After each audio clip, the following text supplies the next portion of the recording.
Hi, I'm Blueprint POE, and today I want to show you how to use the Archetype Blueprint to make a build in game. Okay, so I leveled a Frost-based character a little bit, and we will take a look later how I applied the Archetype Blueprint to level this character, right? So, but if you're watching my channel for the first time, this is what you need to know first. I promote Real Path of Exile, and Real Path of Exile is a keyword puzzle game with limited resources and evolution mechanics. Okay, what that means, I will explain in the future in more detail, but just keep that in mind for now. Okay, and just like any game, Path of Exile has rules, right, that you need to follow to make a build, right? Right, every game has the rules, and Path of Exile has rules for making a build.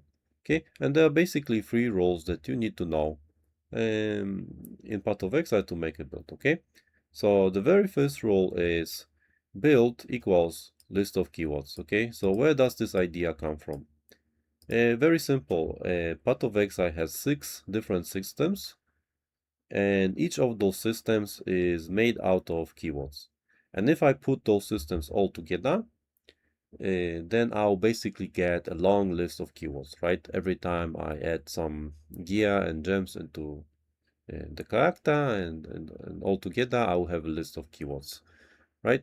Therefore, the mechanical definition of a build is a list of keywords. So that's the very first thing that you need to understand, right? Then the second rule is the passive skill tree is basically a mirror that reflects keywords of a build, right? So a build equals list of keywords, and the mirror and the skill tree is basically a mirror of that list, right?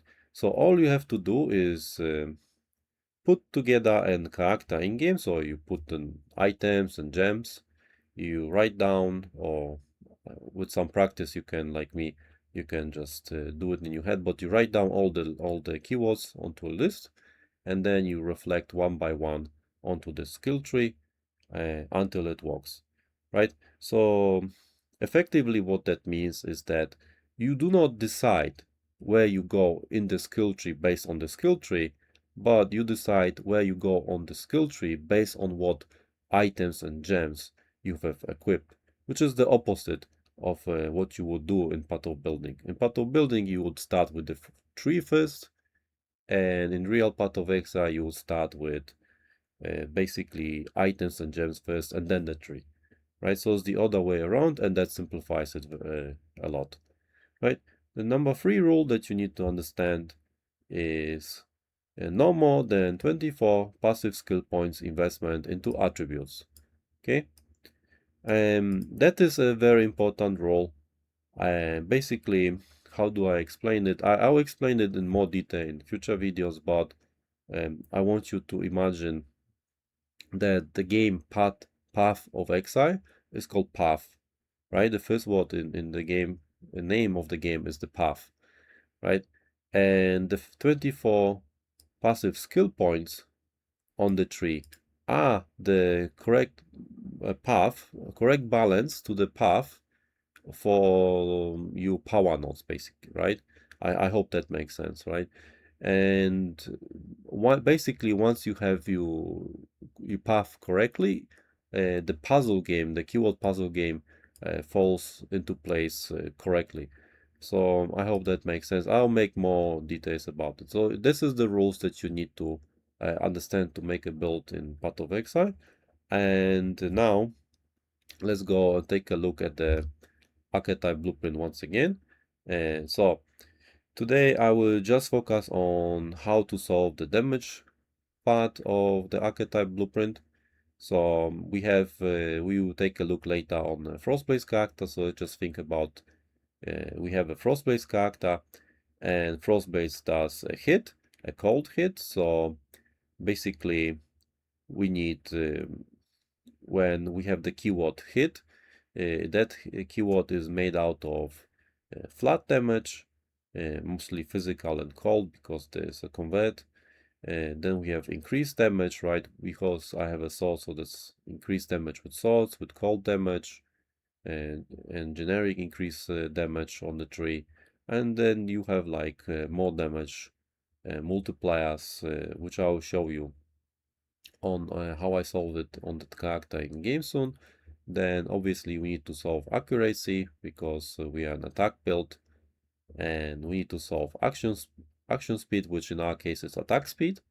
If it comes to Frostblades Ranger, because it's going to be a Frostblades Ranger showcase, attack speed is very enabling for Frostblades itself because in Act 4 we are getting multi-strike. And on the tree, I think you get somewhat like only 40 um, attack speed if you are like a foil and shield character, which is very low. That's why we have to find a different way, and I'll show you how I did it to make sure that the multi-strike support enables our frostblades. Right? Then we have crit, that's very straightforward, and main-hand and off-hand keywords. So that's going to be basically one-handed sword and shield, and then is the gem is obviously frostblades, and family keyword for frostblades is going to be, well, it's a cold skill, so it's freeze, right? So because cold damage can freeze, the family keyword is freeze. And then we have main skill enabling keywords, right? So what that enabling keywords are basically resources that you need to spend to enable the skill or frostblade skill, right? And how I did it, I'll show you now in game. So here's the character in game that I leveled, and let's see how I solved basically the damage part of this character, right? So the very first thing what we want to focus on, basically when we are using the archetype blueprint, we want to solve one keyword after the other keyword, right? So, and since the first keyword is basically um, the hit keyword, right? In case of frostbite, it's going to be cold damage. We want to solve the hit keyword, right? And the hit keyword is made out of, once again, out of flat damage. So what do we have for flat damage? We have like a weapon, right? Then we also have here Poacher's Mark that gives us some flat damage as well, right? And for now, that's about it. You can get more on the gear if you want. I mean, in later you probably should, right? So, and for the increased damage, we basically get out of the starting area, and we get here increased damage with increased elemental damage with attack skills. You can here get increased attack damage. Here another increased attack damage, right? Increase cold damage, right? And then we go down here, get the increased damage because we are using a one-handed sword and shield. So we are getting the increased damage from brutal blade cluster. And then we go down here to get increased cold damage here and also here, right? So that will be good for increased damage, but also to maximize the hit damage, we also need more damage, right? So we get some more, basically more damage here. And also the mastery here is because we actually freeze a lot. With Oath of Winter, we will be freezing a lot. And there's a cold mastery that says enemies permanently take 5 increased damage for each second they have been frozen by you, up to maximum 50. So that's basically more damage, right? And then we have obviously it's a cold damage skill, so cold damage penetration is going to be a boost, more damage boost into our hit keyword, right? And we also have here frenzy charges. So frenzy charges are also uh, a solution to increase our more damage, right? Because they give more damage to the skill, right? So that's it for the hit damage. So what do we do for the accuracy. So basically we are dexterity character, that's the first thing. And to solve accuracy we got justice wheel. Right, later you maybe I probably need the mastery for temporarily, but for now it's fine. So that's it for accuracy keyword. So after we're done with accuracy keyword, we have to solve the attack speed keyword, right? So we get some attack speed like on the starting area, some notes, something here, and here also on the accuracy wheel we get some attack speed as well. But as I said before, the attack speed on the tree that we get as a thought is just not enough to do what we want to do with Frostblades, which is basically using multi-strike support. And because the total attack speed, I think, is roughly, together with frenzy charges that you get, is roughly 40 attack speed or something like that, that you get total. Yeah, it's definitely not enough to do multi-strike. You just feel terrible about the skill will be stacking is in place, you'll be stacking in place, cannot move, and so on, right? So we definitely need much higher attack speed. So how do I solve the attack speed issue on the tree that on the path, right? This is on this path that doesn't have much attack speed, is basically by running um, haste, right? So I had to enable haste, okay? So generally on Frostblades, for more damage, you need to also run um, Hatred Hour, right? And we also need to run Herald of Ice to enable the skill. But to enable the attack speed, we also need to fit in a second big aura, which will give you uh, the attack speed, right? So for the sake of enabling the haste aura, I have picked up basically some mana reservation efficiency here of skills, right? And basically here. So this will allow me to run haste, and therefore on a path that doesn't have much attack speed, now I can fit in here haste, and this is basically enables me to have more attack speed, right? So that solves the issue with attack speed on the foils on the ranger, right? So then the next thing is the next keyword that we want to solve is basically the crit keyword. So we have a cluster here, right, for some crit, and we have a cluster here for some crit. And generally, crit also helps us with clear, because whenever we crit, we freeze with cold damage, and that will trigger Herald of Ice explosions, right?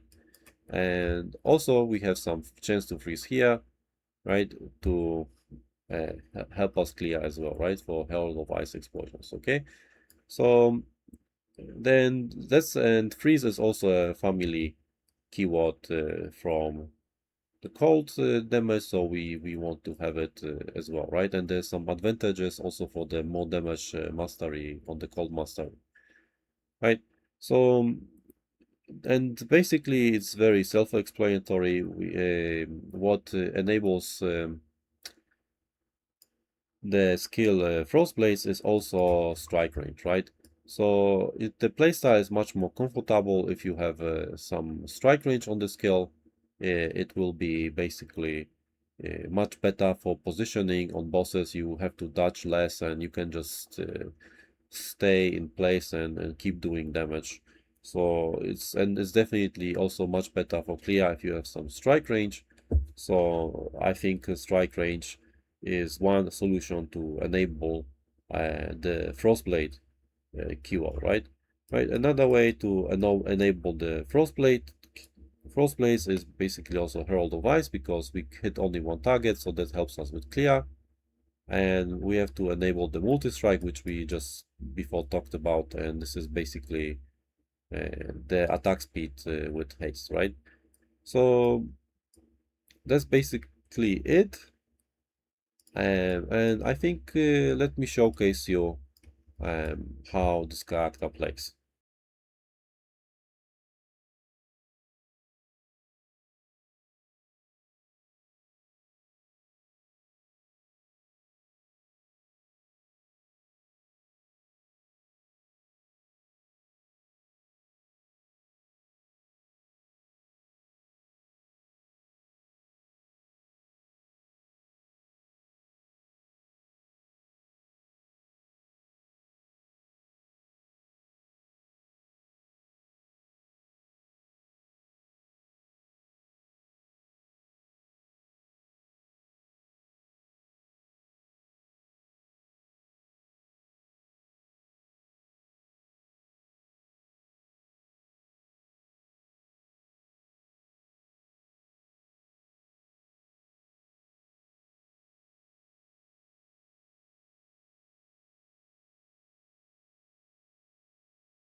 Yeah, that's basically it. This is the character.